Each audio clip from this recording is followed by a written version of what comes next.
Il presidente di Confindustria Veneto, Enrico Carraro, arriva a Mogliano per il convegno organizzato dalla CISL sulle imprese locali acquisite da aziende o fondi stranieri.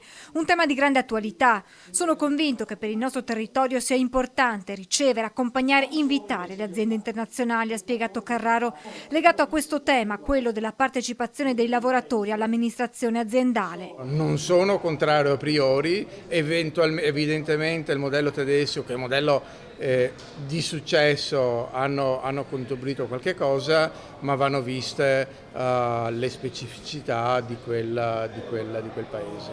Oggi non vedo che oggi ci sia la necessità da parte delle imprese di aprire a questo tipo di modello. Il numero uno degli industriali veneti è poi tornato sulla proposta della presidente di Assindustria Veneto Centro, Maria Cristina Piovesana, di creare un soggetto che possa portare alla nascita della Patreve, ovvero di un'area metropolitana che graviti intorno a Venezia, Padova e Treviso. Manchiamo in questo territorio di competitività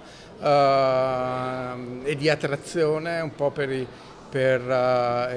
questi che chiamiamo i giovani cervelli in fuga, che non trovano più un ambiente per sviluppare anche le loro professionalità. Io più che a una capitale vedo a una diffusione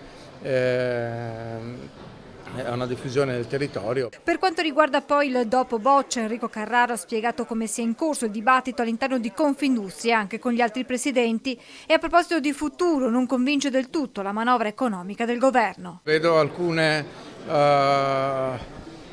poche novità, vedo ancora grandi difficoltà per le imprese, vedo ancora un clima così difficile per chi vuole fare impresa nel nostro paese. Quello che non stanno facendo è costruire un clima sereno nei confronti degli investitori e degli imprenditori.